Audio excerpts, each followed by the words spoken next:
administration is asking the Supreme Court to get involved in the legal fight over its use of the Alien Enemies Act to remove alleged Venezuelan gang members from the country. This comes after U.S. District Judge James Boasberg temporarily blocked the use of that act, and then a D.C. Circuit Court of Appeals panel agreed to keep his order in place. On social media yesterday, Trump went after Judge Boasberg again, writing in part, "If it was up to District Judge Boasberg and the other radical left judges, nobody would be removed. The president wouldn't be allowed to do his job, and the people's lives would be devastated all throughout our country." Trump also reposted a call from a conservative attorney to revoke Judge Boasberg's security clearance, which would have big implications. Joining us now to talk through some of those, former assistant district attorney in Manhattan, Catherine Christian. She's an NBC News legal analyst. So let's start there, Catherine. President Trump reposting that call to revoke the security clearance of Judge Boasberg. Can he do that? And what would the impact of that be on the judge being able to continue in his position without a clearance? Well, federal judges are not required to have security clearances by the dint of their office.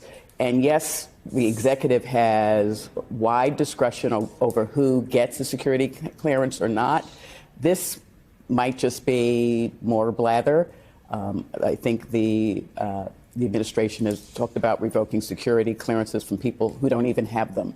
So it would be problematic if this judge was presiding over a case with classified information and in some way the administration swept in and said that he will not be able to review that classified information. Clearly, that would be a problem for the defendant who is on trial. But federal judges generally are not required to have security clearances.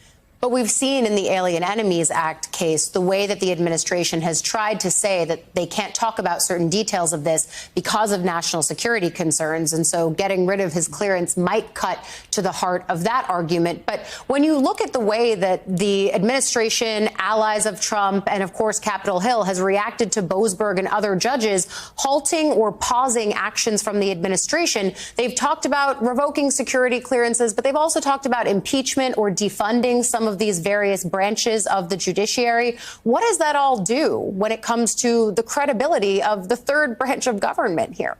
Well, the problem is because the public is hearing this.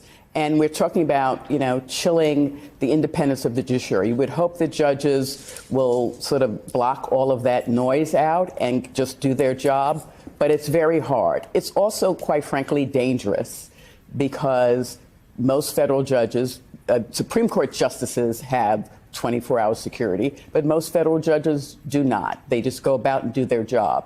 So there are people who hear, these basically threats of impeachment, and they may take actions that could be dangerous to the judges. So it is very disheartening as a lawyer who appears before judges to hear, the other branch of government, the executive, attacking judges they don't like. If you don't like a decision, you appeal it. You don't publicly excoriate a judge.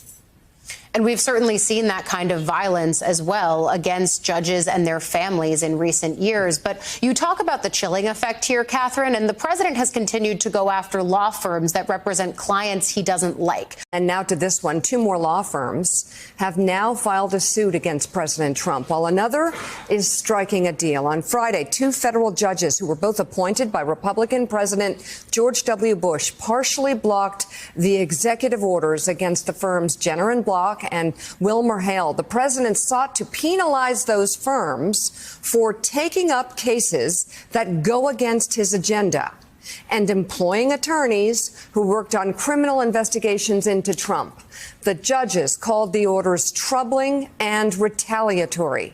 Perkins Coie was the first firm to sue the administration earlier this month. A judge temporarily blocked that order, calling the president's actions chilling. Meanwhile, the firm Paul Weiss took a different path, having its order dropped after agreeing to provide $40 million worth of legal services for the White House. Another firm, Skadden, followed suit last week, striking a deal with the White House in order to avoid an executive order. The White House announced that agreement on Friday, in which the firm will provide $100 million in pro bono legal services for the Trump administration. Ken Delanian, what is your latest reporting on this story? And I wouldn't mind hearing some analysis as well. Yeah, Mika, this may be one of those things that isn't breaking through because we're talking about big law. We're talking about law partners that make millions of dollars a year, not exactly the things that regular Americans care about. But this is an enormous thing that's happening in the legal profession and in the justice world.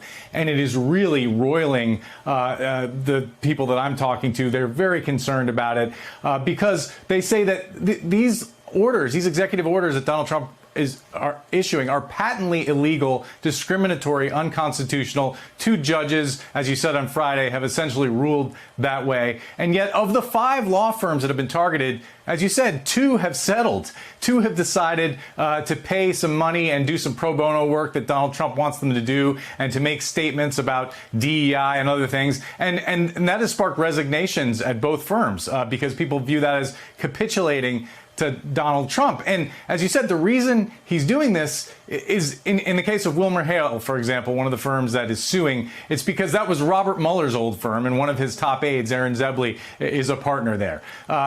So look, this is the kind of thing we're seeing with this administration. They are pushing as far as they can, and whether they get slapped back by the federal courts is almost immaterial because the message that's sent is unmistakable. It's chilling law firms across the United States. And in fact, what these orders would do to these firms is essentially they would take security clearances away from some of the top lawyers. It would bar them from federal buildings. So they represent some of the major federal contractors who are calling them up and saying, wait a second, I don't know if we can continue with you because we don't know if we can bring you into a federal building.